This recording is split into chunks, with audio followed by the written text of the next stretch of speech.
High বন্ধুরা, আশা করি সবাই ভালো আছো। তো আজকে তোমাদের একটা জিনিস দেখাবো, আমি যেটা দেখে একদম শক হয়ে গেছি, মানে অবাক হয়ে গেছি যে এরকমও হতে পারে।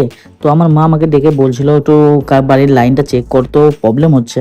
তো আমি এখানে এসে বোর্ডটার মধ্যে চেক করছি, সুইচটা দিয়ে দেখি বোর্ডে লাইন ঠিকঠাক আছে। বাট আমি একটা জিনিস দেখে অবাক হয়ে গেছি যে বোর্ডে লাইন আছে আছে কিন্তু বোর্ডের যে তারগুলো আছে তারের উপর দিয়ে পর্যন্ত লাইন হয়ে গেছে।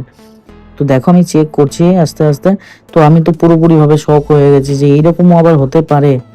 আমি তো কোনোদিন এরকম দেখিনি। তো কমেন্ট বক্সে যদি তোমরা বলো যে এটা কিভাবে ঠিক করবো না করবো। দেখো তোমরা, তারের উপর দিয়ে আমি চেক করছি, বাট এখান দিয়ে এইভাবে আলো জ্বলছে, একভাবে আলো জ্বলে যাচ্ছে, আলো জ্বলে যাচ্ছে। তো আমি তো অবাক হয়ে গেছি। আমার বাড়ির লোক বলছে এইরকম, আবার ওই তারটা ছেড়ে দিয়ে এই তারটা চেক করছি, তো এই তারের মধ্যে দেখো লাইট জ্বলছে। তো এটা কি প্রবলেমও হচ্ছে, কি কারণে এরকম হচ্ছে, তো আমাকে কমেন্ট করে অবশ্যই তোমরা জানাবে যে এই প্রবলেমের জন্য হচ্ছে। তো এটা ঠিক করতে হবে, দেখি কোনো ইলেকট্রিশিয়ানকে খবর দিতে হবে। তো চলো, দেখা হচ্ছে পরের ভিডিওতে।